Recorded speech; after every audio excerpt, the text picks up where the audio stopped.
Do you now believe that the 25th Amendment should be invoked? Oh yes, absolutely.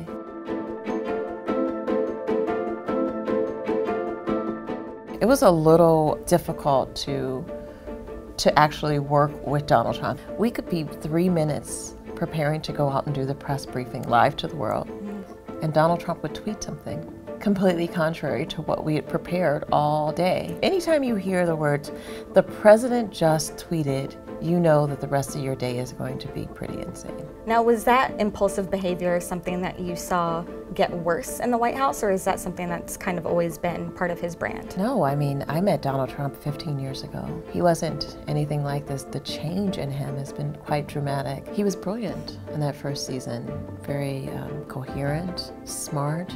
He was completely engaged, completely different than the person that I saw in the White House. Before we went into the White House, I never heard him slur his words. A couple of days ago, he was trying to say the word anonymous. Anonymous, really anonymous.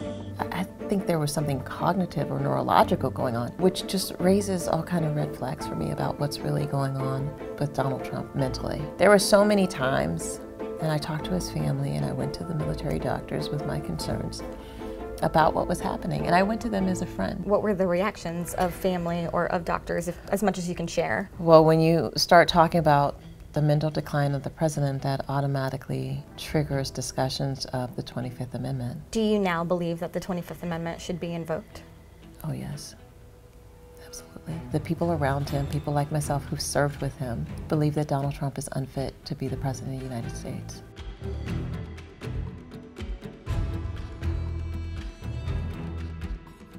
There are these alleged tapes of him using the N-word. Yeah, the first time we heard about it was from a producer during the fall, remember, after the release of the Access Hollywood tape. The producer tweeted, "If you think Access Hollywood is bad, wait until you hear the Apprentice tapes." Until that tweet from that producer, it never would have occurred to me that he would speak that way. At the first sign of him being disrespectful to African Americans, I would have been out.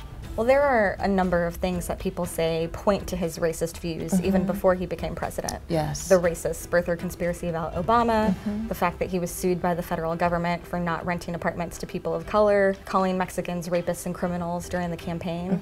You don't think any of those indicated that he didn't respect minorities? Well, let's talk about each of them because, you know, as the only African American in the room, I had a chance to actually take him to task about these things. It essentially sounds like excuses and projection coming from him. There's a difference between that and actually saying you're going to send investigators to Hawaii to try to find Barack Obama's birth certificate that you don't believe exists, which is what Trump did.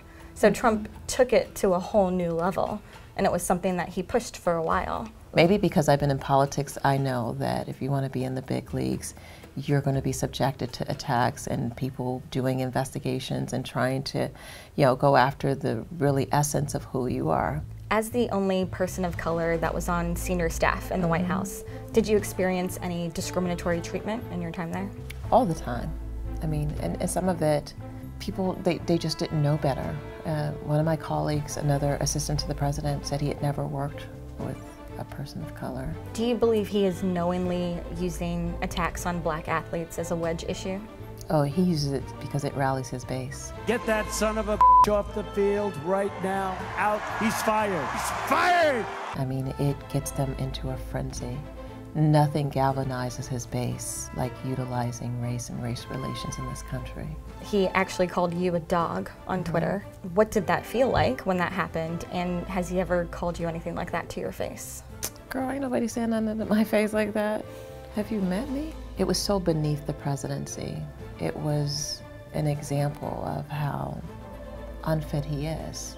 It made me sad because I realized that not only is he not well, but he's not able to control his worst impulses. And when you're deteriorating mentally, there is no filter in place between your worst impulses and your pettiness. And all of that was on full display. And you asked that he call me that in his face. He wouldn't have the courage to do that. You've also said that Trump has acted a little inappropriate toward you. We know that he kind of has a history of doing that with women. Could you talk a little bit about that? I think before the Me Too movement, none of the women in Trump orbit would realize that his handsiness, he's not unusual for him to grab you and just plan a kiss, you know. Now we know that that's not appropriate in the workplace. But in the Trump organization, him being handsy and touchy and kissy and all that is not unusual. It's just, as they say, Trump being Trump. You said something that I found really compelling, which is that you felt like Hillary Clinton was robbed. Yeah. Can you talk a little bit about that? It's based on that intelligence report about Russia interference in the 2016 election. And if you read that report, then you realize that Donald Trump had some help. And because of that external help, he was able to defeat Hillary Clinton, and it was unfair. All of us that were a part of that campaign, in some ways, we were co-conspirators in that theft of stealing this election away from her, and for that I regret. I think that as people become aware more and more of how, this alleged collusion came about, and as Robert Mueller comes forward with his report, once that happens, then America will be able to decide whether or not Donald Trump is a legitimate president.